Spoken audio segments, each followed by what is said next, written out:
Welcome to Lunch Break Reviews. Each episode, we unpack something from our lunch, whether it's a main course like a movie, TV show, or comic, or a side dish like a trailer or a hot rumor. We check out who prepared the meal, see what others are saying about it, and then take a bite ourselves, breaking it down with the lunch break point system. I'm Bradley Butin, the self-proclaimed Emperor of Awesome. No time to waste. Let's open up the brown bag of goodness, and let's see what's on the menu. And there's one movie that is outdoing every other movie this weekend. Of course, we're going to talk about Sinners. So here's a quick synopsis trying to leave their troubled lives behind. Twin brothers return to their hometown to start again, only to discover that an even greater evil is waiting to welcome them back. This is written and directed by Ryan Coogler and stars a newcomer, Miles Canton, and he has a very bright future. This dude is awesome. Michael B. Jordan from Black Panther, Creed, Fruitvale Station, and Raising Dion.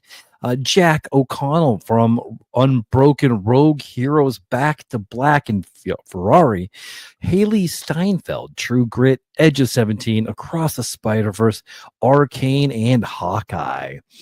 Jamie Lawson from The Batman, The Woman King, and The Penguin. Let's talk a little bit about ratings here. IMDb currently has us sitting at an 8.2 out of 10.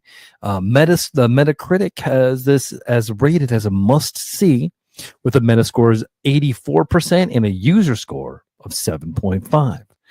Letterboxd, as I said, a 4.3 out of 5.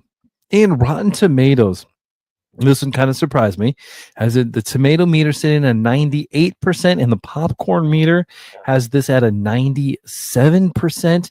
That is freaking crazy and awesome. So let's go ahead and see what some of the critics are saying. Here is Certified Fresh Score. This is the critics' consensus on Rotten Tomatoes. A rip-roaring fusion of masterful visual storytelling and toe-tapping music.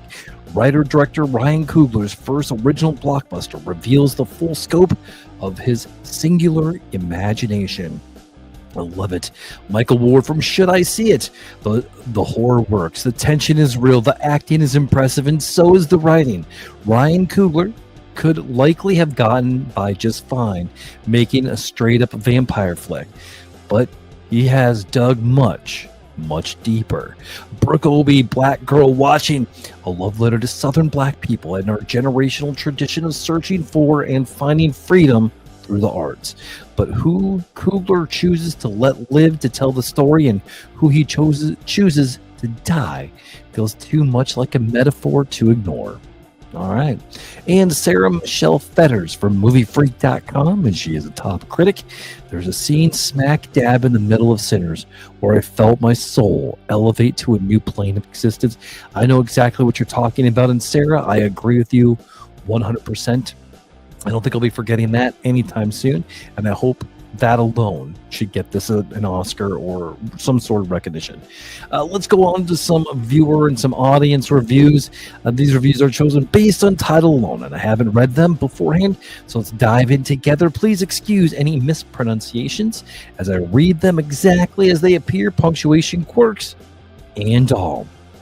We're going to start off with the bad and work our way to the good. Let's start off with a bad.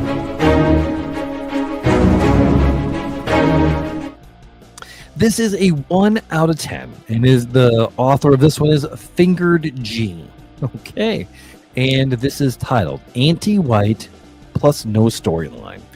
This movie is just a spew of white hate throughout a somewhat tied together timeline that jumps all over the place. Why is this movie listed as a horror in the first place? This had absolutely nothing scary or horrifying about it other than how by the story, writing, and directing was.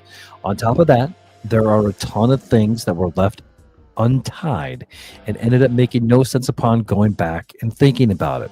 Specifically looking at the time frame in the movie, it seems to want to be a 1930s movie, but none of the characters talk like they're from the 1930s, nor do they use the phrases anyone would have used back then. For instance, I can recall hearing phrases such as twin when referring to a friend or partner.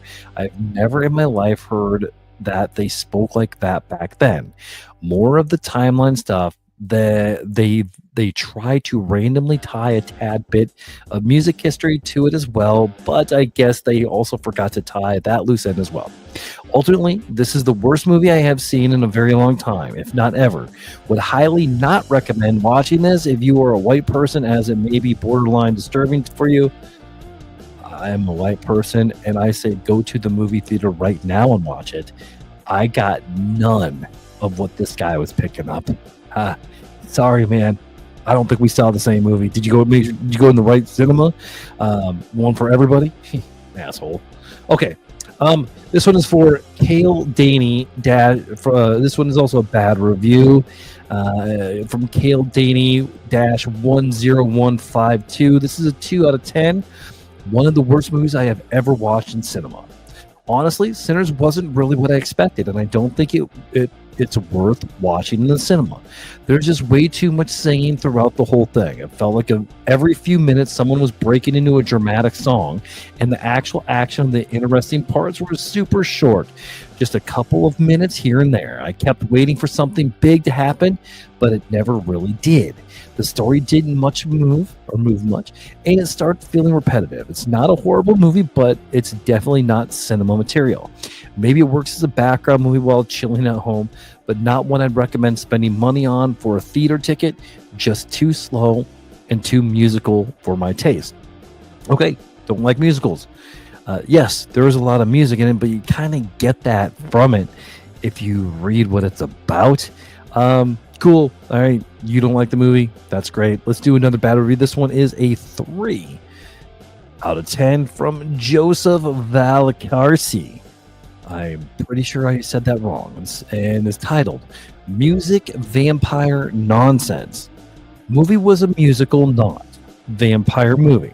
More like We Are Black and Have Culture movie, which is fine, but the vampire action was so horrible. The one time when vampires attack like 200 versus 5 humans, somehow they fight off. Super silly movie.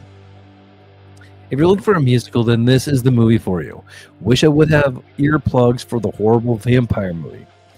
I'm not sure what the director was thinking, but I read it from the same person that made Creed in the other Michael Jordan movie, so I'm sure they are real.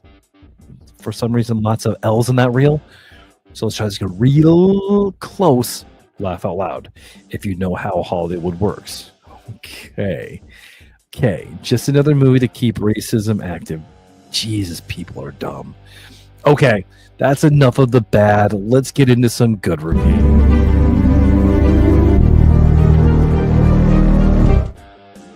Okay, this is from Aaron J. Conroy, 6 out of 10, and is titled Really liked it, but didn't think it needed the vampire stuff. Warning, spoilers. Okay, the era, outfits, set design, accents were all fantastic. Really captured the rough and ready time of the 1930s America. I thought every actor involved did an amazing job with their characters. There were a lot of characters to get to know, and all of them and had heart and soul and story to tell. The on-screen chemistry Michael B. Jordan was able to conjure with everyone, including himself, was amazing to watch. Yes, the film had a very nice pace to it. Funny in parts, pleasant to watch and listen to, but the vampire stuff came in. Honestly, it was fine, but I didn't think the film needed it. I would have been quite happy to see the twins' past demons catch up with them, and maybe some old enemies come knocking at the door who they swindled or robbed in the past. Then watch them get out of that jam with the help everyone in town, who they managed to wrap around their finger. I would have been quite happy with that. But how the vampires came into the story, I didn't understand. I didn't understand what the cousins' music had to do with it. I didn't understand why they made it about the KKK. They addressed this separately afterwards, which is fine. Like I said, I really enjoyed the film. It looked and sounded fantastic. I just think the vampire stuff derailed it a bit when things started getting going with the section. Everything was breezed through in about 5 minutes. Spoiler below. When the vampires finally get in, all but 2 characters are killed in seconds, so everyone we got to learn about them up until that point was kind of for nothing. That was kind of a hard read there after that spoiler. That's okay.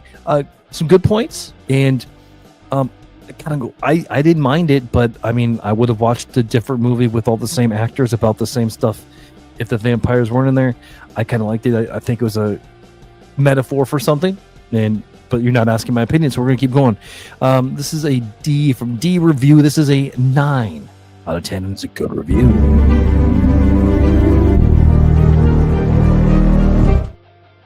This is called In Coogler We Trust. Sinners is a familiar film with a different mix. This film raises themes such as oppression, struggle, family, and destiny. For the core story, it may be familiar, but Coogler makes it seem new.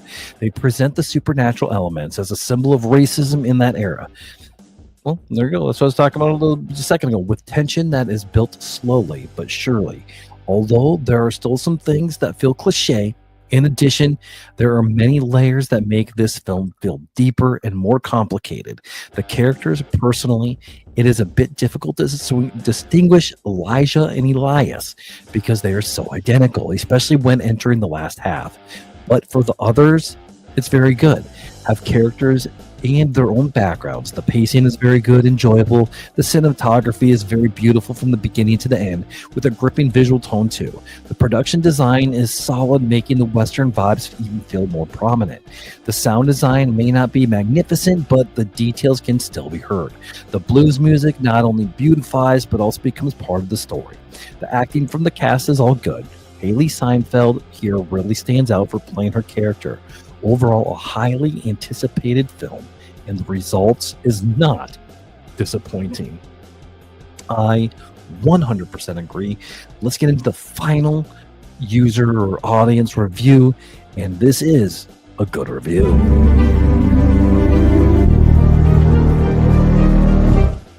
This is from a front row Josh, and is a 10 out of 10, and it's titled The Best Day of My Life Before the Sunrise. The Best Day of My Life Before the Sunrise. Non-spoiler review for Ryan Coogler's Sinners. Masterpiece, faultless, superb.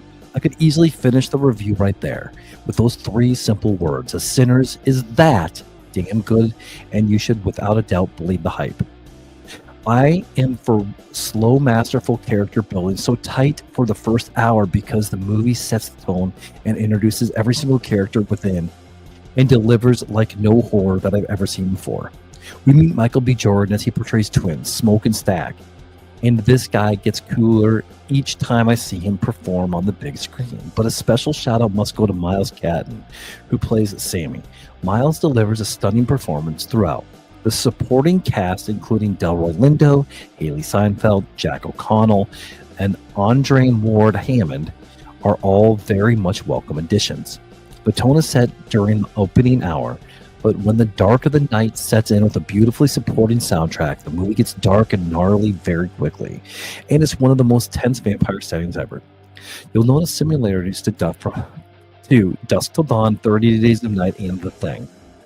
The final act is gut-wrenching, blood-soaked, so strap in. Oh, and don't leave before the cutscene during the end credits. It's vital to the story and one of the most beautiful endings to a horror movie that I've ever witnessed, to the point of that lump in your throat feeling. Overall, Sinners is gorgeous. It's simply outstanding. Please do believe the hype. Please do go and see it in the big screen. It's purposely filmed, so don't miss out. It's a 10 for 10 for me. Go ask you again. Hell yeah. Last time I seen the sun. Okay, we got all that. If you haven't figured out, I really like this movie, but we're going to go through the lunch break point system and we're going to see what it is. So with just the reviews, do you agree or disagree with any of them? We'll revisit that after I'm done with mine. All right. So we heard from the critics and we heard from the audience. It's time to go through the LPS. This is the lunch break point system. It is a unique lunch-themed rating system designed to help you decide if a movie or TV show is worth your time. Each title is scored across 5 key categories: story, characters, entertainment, visuals, and rewatchability, with up to 5 points per category, totaling 25 points. Bonus points can be awarded for standout elements like fog, Oscar worthiness, or deducted for major missteps, cringe factor. The final score determines if it's a packet or a toss in the trash. A bad lunch can ruin your entire day, and so here we go. All right, we're going to start off with the main course. The main course, this is the story and the plot. How well does the story hold up? Is it satisfying and engaging? For 1 point, bland and undercooked. 3 points, decent but missing something. For 5 points, rich, flavorful, and fulfilling.